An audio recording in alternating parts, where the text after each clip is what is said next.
Hello friends, स्वागत है आपका आज की वीडियो में।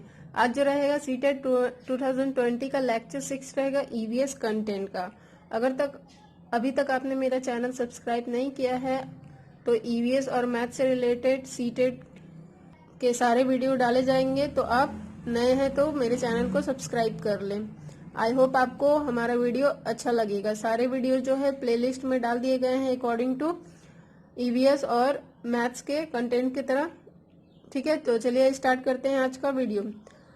आज जो रहेगा वो नेशनल पार्क और वन्य जीव अभ्यारण्य और जो रहेगा राष्ट्रीय उद्यान, बाघ अभ्यारण्य, इन सब के बारे में रहेगा वीडियो, जो कि क्लास 5 में वन्य अभ्यारण्य और वन्य जीव अभ्यारण्य नेशनल पार्क के बारे में दिया है। इसलिए मैंने थोड़ा सा इसे और भी आपको इम्पोर्टेंट क्वेश्चंस आपको करवा दे रही हूँ ताकि आपको एग्जाम में कोई दिक्कत ना आए। ठीक है, तो चलिए स्टार्ट करते हैं आज का वीडियो। तो पहला जो है उत्तराखंड में जो है जिम कॉर्बेट नेशनल पार्क है। क्या है? जिम कॉर्बेट नेशनल पार्क, जो भारत का सबसे पहला, ठीक है, भारत का सबसे पहला नेशनल पार्क है। याद रखिएगा क्या नाम है, जिम कॉर्बेट नेशनल पार्क, जो कि उत्तराखंड में है। ठीक है, जिसे फूलों की घाटी भी कहा जाता है। इसका पुराना नाम क्या था? तो पुराना नाम जो था इसका हेली नेशनल पार्क था। क्या था? Heli national park. तो याद रखिएगा, क्वेश्चन पूछा जा चुका है। आगे बढ़ते हैं। तो राजस्थान के लोग जो है वो किस तरह के रहते हैं? तो थान से रिलेट कर सकते हैं आप लोग। घाना को न लास्ट में है तो घाना का भी लास्ट में न रहेगा। ठीक है, तो घाना राष्ट्रीय उद्यान कहाँ है? तो भरतपुर जिले में है, जो कि राजस्थान में है। घाना कहाँ पड़ेगा? राजस्थान में। रणथंभौर राष्ट्रीय उद्यान जो है वो भी राजस्थान में है, जो कि बब्बर शेर के लिए बहुत प्रसिद्ध जाना जाता है। ठीक है, और जो है सबसे मोस्ट इम्पोर्टेंट, सबसे पहला बाघ अभ्यारण्य जो है, सबसे पहला बाघ अभ्यारण्य जो है वो सरिस्का में है। सरिस्का में है, ठीक है, जो कि राजस्थान में है। ठीक है, चलिए आगे बढ़ रहे हैं। तो मध्य प्रदेश में जो है Kanha national park, Satpura national park, Van Vihar national park, ठीक है, और संजय नेशनल पार्क है। ये 3-4 इंपॉर्टेंट थे, इसलिए मैंने इन्हें ही लिया हुआ है। ठीक है, आगे बढ़ते हैं। तो उत्तर प्रदेश में सबको पता है कि दूध बहुत पाया जाता है, तो उससे रिलेट कर सकते हैं। दुधवा राष्ट्रीय उद्यान कहाँ है? तो उत्तर प्रदेश में। कहाँ है? उत्तर प्रदेश में। ठीक है, चलिए आगे बढ़ते हैं। तो आगे देखिए, एक ट्रिक के माध्यम से आप लोग याद कर सकते हैं। असम के जो मानस होते हैं वो गर्म पानी पीते हैं और काजीरंगा के पास जाते हैं, काजी के पास जाते हैं। काजी कौन होता है? वैद्य होता है। ठीक है, तो असम का मानस गर्म पानी पीकर काजी के पास गया, तो कैसे निकला? असम मानस से बन गया वन्य जीव अभ्यारण्य। मानस वन्य जीव अभ्यारण्य कहाँ है? असम में। गर्म पानी वन्य जीव अभ्यारण्य कहाँ है? असम में है। और काजीरंगा राष्ट्रीय उद्यान भी कहाँ है? असम में है। तो आई होप आप लोग को अच्छा लगा। चलिए आगे बढ़ते हैं। तो देश का सबसे बड़ा बाघ अभ्यारण्य क्या है? सबसे बड़ा बाघ अभ्यारण्य कौन सा है? तो नागार्जुन सागर, ठीक है, जो कि आंध्र प्रदेश में है। ठीक है, नागार्जुन सागर। नाग से याद कर सकते हैं, सबसे बड़ा नाग होता है, तो वो उससे रिलेट कर सकते हैं कि सबसे बड़ा बाघ अभ्यारण्य कहाँ, क्या नाम है? नागार्जुन सागर, जो कि आंध्र प्रदेश में है। ठीक है, तो आगे देखिए कि भारत में सबसे ज्यादा राष्ट्रीय उद्यान कहाँ है? तो मध्य प्रदेश में। कितने हैं राष्ट्रीय उद्यान? तो 11 हैं। ठीक है, ये क्या था? राष्ट्रीय उद्यान के बारे में। आगे बढ़ते हैं। तो भारत में सबसे बड़ा क्या है? सबसे बड़ा राष्ट्रीय उद्यान कौन सा है? तो हिमिस जो है राष्ट्रीय उद्यान वो सबसे बड़ा है, जो कहाँ है? लेह में। कहाँ है? लेह में है। ठीक है, आगे बढ़ते हैं। भारत में सबसे ज्यादा वन्य जीव अभ्यारण्य कहाँ है? अंडमान निकोबार में। तो वन्य जीव अभ्यारण्य याद रखिएगा, सबसे ज्यादा कहाँ है? तो अंडमान निकोबार में। टोटल 94 है, 94। ठीक है, और सबसे बड़ा बाघ अभ्यारण्य कहाँ है? राष्ट्रीय नागार्जुन सागर, आंध्र प्रदेश सबसे बड़ा है। ठीक है, याद रखिएगा आप लोग। आगे बढ़ते हैं। तो भारत का सबसे छोटा राष्ट्रीय उद्यान कहाँ है? तो साउथ बटन है। ठीक है, कहाँ है? तो अंडमान निकोबार में। कहाँ है? अंडमान निकोबार में। सबसे बड़ा राष्ट्रीय उद्यान कहाँ था? हिमिस लेह में, और सबसे छोटा अंडमान निकोबार में। और वन्य जीव अभ्यारण्य सबसे ज्यादा कहाँ है? अंडमान निकोबार में ही है। ठीक है, तो याद रखिएगा। विश्व का एकमात्र तैरता हुआ राष्ट्रीय उद्यान या फिर राष्ट्रीय पार्क। तो ये तैरता हुआ राष्ट्रीय पार्क जो है मणिपुर में है। कहाँ है? मणिपुर में, ठीक है। जिसका नाम क्या है? तो केबुल लामजाओ राष्ट्रीय उद्यान। क्या नाम है? केबुल लामजाओ राष्ट्रीय उद्यान, जो कहाँ है? मणिपुर में। आया हुआ क्वेश्चन है, तो याद रखिएगा इतने सारे पॉइंट्स। चलिए आगे बढ़ते हैं। तो आई होप आपको समझ आ रही होगी। चलिए आगे बढ़ते हैं। तो हमने ये गौर किया है कि रात में जो जानवर जागते हैं वो सभी वस्तुओं को काली और सफेद ही देख पाते हैं। जैसे उल्लू को सब चीज क्या दिखाई देता है? काला और सफेद। लेकिन जो जानवर दिन में जागते हैं उनको ऑलमोस्ट सभी रंग दिखाई देते हैं। लेकिन जो जानवर रात में जागते हैं, जानवर या पक्षी, उनको क्या दिखा देता है? सारा चीज काला और सफेद, ब्लैक एंड व्हाइट दिखाई देता है, ठीक है। सांप के बारे में जान लेते हैं। तो सांप जो होता है, सांप के कान नहीं होते हैं। क्या होता है? सांप के कान नहीं होते हैं। वो जमीन पे जो कंपन होता है उसी को वो महसूस करता है या फिर सुनता है, ठीक है। आगे जो जान लेते हैं वो स्लॉथ के बारे में। स्लॉथ जो है एक भालू जैसा दिखने वाला जानवर है। क्या है?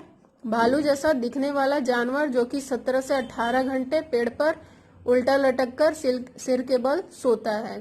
कहाँ सोता है?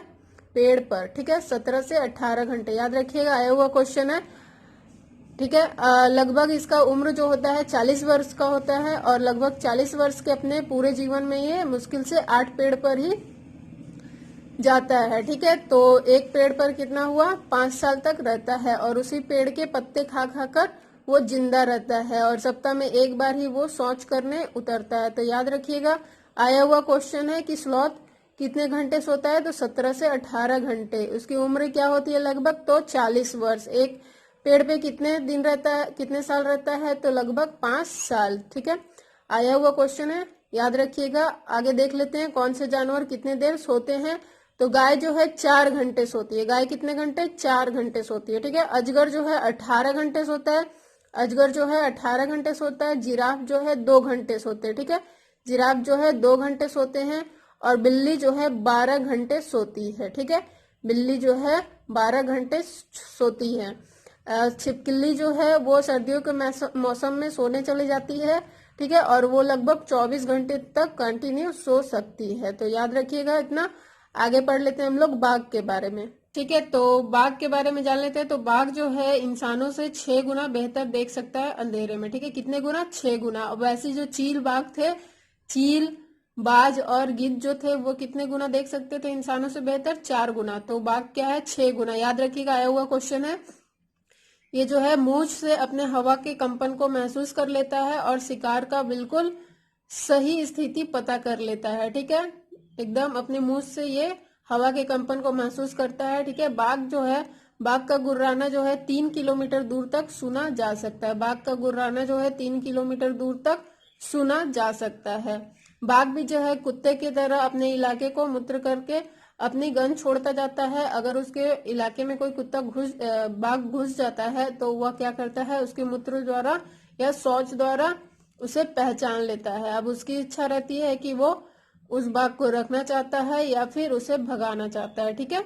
और एक खास बात है, ये बाघ जो है मौके के अनुसार अपना आवाज बदलता रहता है। जैसे गुस्से में रहता है तो दहाड़ता है बहुत जोरों का, ठीक है। बाघिनी को बुलाना रहता है तो अलग आवाज निकालता है। अगर उसे कुछ दर्द वर्द होने लगती है तो कहराने का अलग आवाज निकालता है, ठीक है। और मैंने बता दिया कि बाघ का गुर्राना जो है 3 किलोमीटर दूर तक सुना जा सकता है। ये आया हुआ क्वेश्चन है, तो याद रखिएगा। बाघ जो है दोनों कान बाहर की आवाज को इकट्ठा करने के लिए अलग अलग घुमाएं भी करता है, ठीक है। तो याद रखिएगा आप लोग। और ये जो है बाघ जो है हवा से हिलने वाले और शिकार से झाड़ियों में हिलने वाले आवाज को अंतर भाप लेता है, ठीक है। क्या होता है? बाघ जो है हवा से जो झाड़ियां हिलती हैं और शिकार जो उसकी जो शिकार रहते हैं वो झाड़ियां हिलाते हैं, उन दोनों में अंतर पहचान लेता है। चलिए आगे बढ़ते हैं। तो मैं बता दे रही हूँ आपको कि बाघ जो है, बाघ को, शेर को उनकी चमड़ी के लिए, मतलब कि खाल के लिए मारा जाता है। तो याद रखिएगा, बाघ को जो है उसके खाल के लिए इंसान या फिर शिकारी जो है मार देते हैं कुछ पैसों के लिए। हाथी को जो है उसके दांत के लिए, मतलब सूंड के लिए। गैंडे को जो है उसके जो सींग होता है उसके लिए मार दिया जाता है। मगरमच्छ, सांप या फिर शेर बाघ को खाल के लिए मार दिया जाता है। और आपने सुना ही होगा कि कस्तूरी हिरण जो होती है, जिसके नाभि में इत्र होता है, जो खुशबूदार होती है, वो उसे भी मार दिया जाता है उस थोड़े से इत्र के लिए और थोड़े से पैसे के लिए। तो ये रहा आज का टॉपिक। तो ठीक है, तो आगे क्या है, आगे जो है बदीपुर टाइगर रिजर्व। बदीपुर जो बाघ अभ्यारण्य है वो कहाँ है, तो कर्नाटक में है। कहाँ है, कर्नाटक में है। ठीक है, पेट का जो न्यूनतम तापमान होता है, पेट का जो तापमान होता है 30 डिग्री सेल्सियस होता है। कितना होता है, 30 डिग्री सेल्सियस। वही केल्विन में पूछा जाएगा तो आप प्लस करके 273 इसमें कर सकते हैं। क्या कर सकते हैं, प्लस करके 273 कर सकते हैं, तो 303 आ जाएगा। ठीक है, खाना जो है 30 से 32 बार चबा कर खाना चाहिए। इससे क्या होता है, हमारा डाइजेशन अच्छा होता है, खाना अच्छे से पच जाता है। ठीक है, एनसीईआरटी में दिया हुआ है, तो याद रखिएगा। भूख लगने का लक्षण क्या क्या है, तो सिर दर्द होता है, बहुत लोगों को गुस्सा आता है, पेट में दर्द होता है, ये सब आदि लक्षण दिए हुए हैं। ठीक है, कच्चा दूध जो है हमारे पेट में जो है 2 घंटे 15 मिनट में पच जाता है। कितने घंटे, 2 घंटे 15 मिनट में पच जाता है। तो आगे और भी बात होगी नेक्स्ट वीडियो में। आज के लिए बस इतना ही। Thank you, thanks for watching. अगर आपने हमारा चैनल अभी तक सब्सक्राइब नहीं किया तो सब्सक्राइब कर लें, और भी वीडियोस के लिए। ठीक है, आज जो है वो मैथ्स के 10 अलग अलग टाइप्स के क्वेश्चन डाले जाएंगे, जिससे का सॉल्यूशन भी आपको प्रोवाइड किया जाएगा। आई होप आपको अच्छा लगेगा। और आज का वीडियो अगर आपको पसंद आती है तो लाइक, शेयर, सब्सक्राइब करना ना भूलें। Thank you, thanks for watching. मिलते हैं नेक्स्ट वीडियो में। ओके।